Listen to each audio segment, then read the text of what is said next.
Do you have a fascination with the mechanisms of war? Are you intrigued by the actions of government puppeteers? Does history and its heroes gain your attention?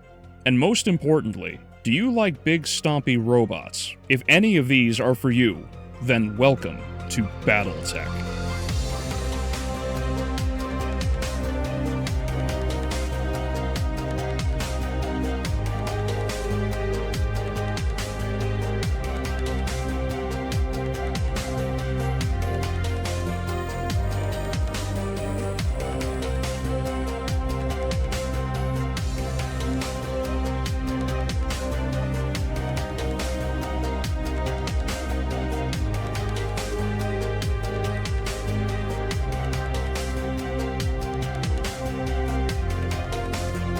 And what is the setting for such an expansive universe? You see, after the discovery of jump technology in the 22nd century, mankind spread across the stars in rapid succession, inhabiting planet after planet, in system after system, to form this: the Inner Sphere. It spans over 1,000 light-years in diameter, containing over 2 million star systems with 2,000+ inhabited worlds and more warring factions than internet fandoms. Eventually, these new frontiers would conglomerate into larger factions with differing views, and the eventual conflict resulted in alliances and their control by the Great Houses. The Draconis Combine, ruled by House Kurita, is a feudalistic Japanese culture where honor and body pillows abound. The Federated Sons, governed by House Davion, a constitutional monarchy as self-righteous about their justice as they are their tea, cheese, and dental hygiene. Next door is the Capellan Confederation, under the control of House Liao, the perpetual bottom of the Inner Sphere, where your children grow up as wards of the state, best summarized as China #1. On the other side of the glorified DMZ is House Merrick, the first of the Great Houses, leading the Free Worlds League with open trade and aviators for all.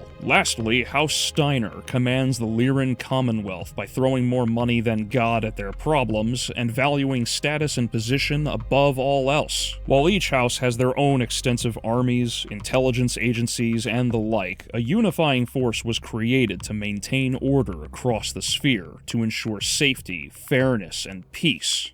That being the Star League. Helmed by the noble Cameron lineage, eventually the discipline that kept everyone in check faltered when BattleTech's own version of Hugo Chavez, Stefan Amaris, tricked and assassinated the last son of the family, plunging the Inner Sphere into centuries of chaos. These conflicts shattered the Star League and gave cause for the Great Father, Alexander Kerensky, to lead a mass exodus of a staggering 80% of the Star League coreward, or north because cardinal directions exist in space, leaving the Inner Sphere to fend for itself, while those who fled sought a new home. The chaos grew out of control as each house vied for power, but not allowing their toys to fall into the hands of their enemies, decided to pull a reverse Bagram airbase and destroy their own facilities. These succession wars, 4 in total, blew the Inner Sphere back to the Stone Age, forcing a rediscovery of old technologies, while other factions rose to power amongst the bloodshed, such as the Free Republic of Rosalhag, a secession of both Lyran Commonwealth and Draconis Combine systems who preferred freedom over tyranny. This would be short-lived, however, as the descendants of the Star League returned from beyond the peripheral systems to unify the Inner Sphere once more and integrate to re-establish the Star League, the clans. Of the 20, 19 in total, only 4 initially invaded. The Honorable Clan Ghostbear, the Cunning Clan Jade Falcon, the Relentless Clan Smoke Jaguar, and the Venerable Clan Wolf. Invading the Inner Sphere, both the Lyran Commonwealth and Draconis Combine were rocked, while Rosalhag was decimated before the legendary Battle of Tukiad resulted in reluctantly agreed-upon terms to halt the invasion. Now, all of this was a rudimentary summary of the history I barely scratched the surface of, as there are multiple multiple eras with growing technology and tensions. I did not even touch on the Fedcom Civil War,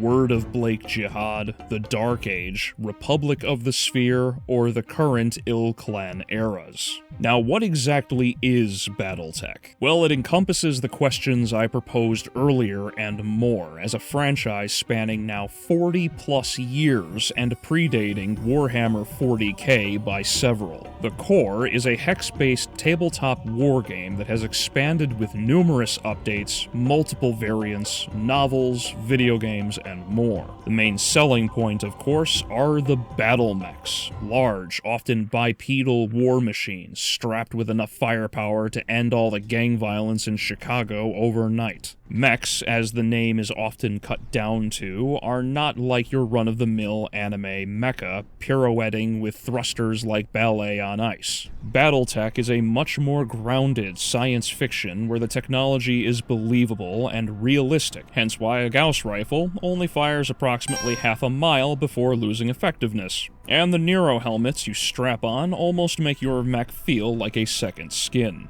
You know, realistic. Moving on, the idea of more reasonable science fiction, combined with the near-micro control of StarCraft in a strategic setting similar to Final Fantasy Tactics, makes BattleTech one of the most in-depth wargame experiences on the market. You see, in the 80s, the FASA Corporation created BattleTech alongside other games like Shadowrun. In the tabletop world, BattleTech quickly rose to prominence, refining the game with new additions and branching out with new installments set in the same universe, such as Battle Troops. BattleTech and FASA seemed unstoppable up through the 90s. However, just as Icarus would jump jet to great heights, so too would he crash down without fuel. BattleTech's rules became more bloated than Jabba the Hutt with a seafood allergy as more additions brought about more weapons, vehicles, mechs, and most infamously for the time, the introduction of clan tech. To say the least, BattleTech's simplistic gameplay became more in balance than Michael J. Fox trying to surf. The animated series only had one season, sales across the board dropped, lawsuits over mech designs piled up, and much more, all of which led to FASA eventually shutting down and selling off the two IPs. BattleTech went to Topps,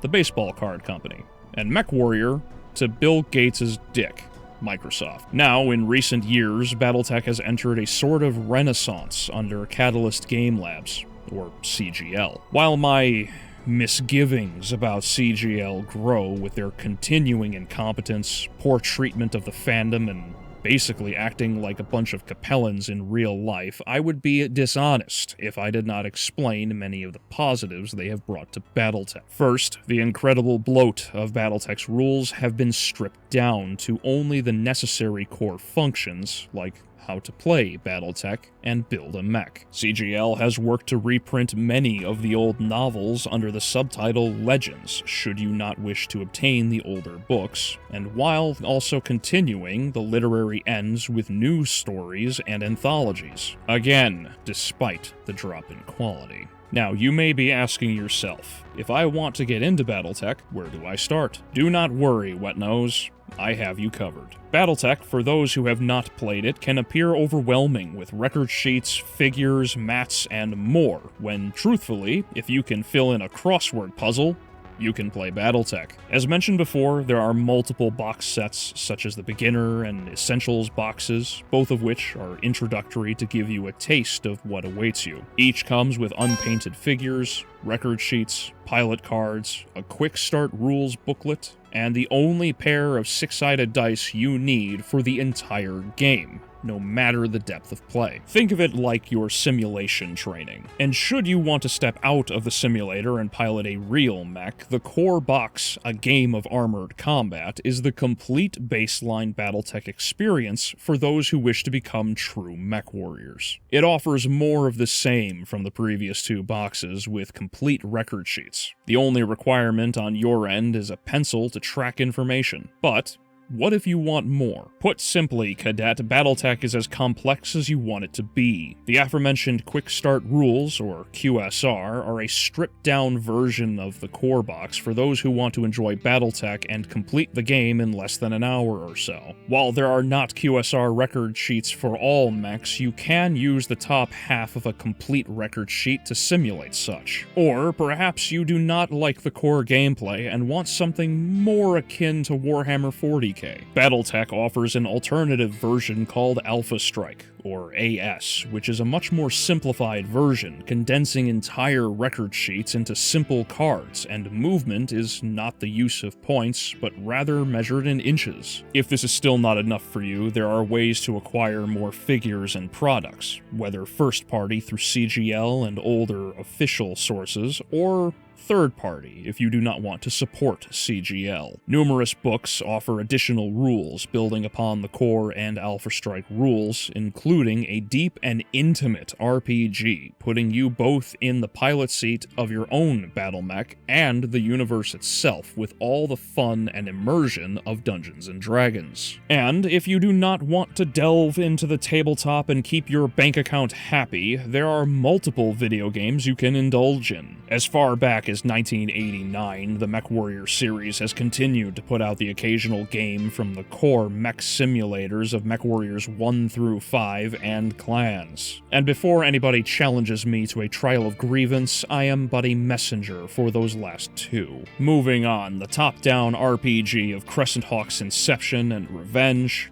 Mech Commander, and the fantastic 2018 BattleTech exist should your skills lie in tactical operations, and the arcade style of BattleTech on the Sega Genesis and its port to the Super Nintendo, as well as the Mech Assault series. All of these and more are available online through official platforms such as Steam, or you can give it a whirl through other means. And if for some reason you are more of a pacifist in a world where problems are solved with 203 millimeters of solution, there is a vast and continuing line of novels and short stories. Old and new, they detail key events such as the infamous rise of the Jade Phoenix, to the conclusion of the FedCom Civil War, or isolated events where the farmers and other civilians of Core must battle the pirate invasion in Ghost of Winter. Whatever your position, there is much to explore and enjoy. The BattleTech fandom is almost as devout as most jihadists, so you could easily find groups online, whether through Discord, Facebook, or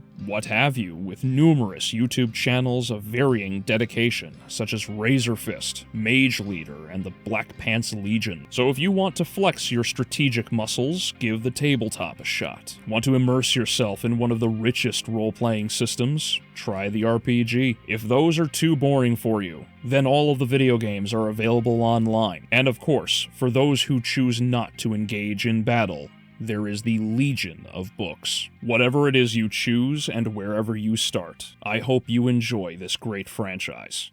And welcome to BattleTech.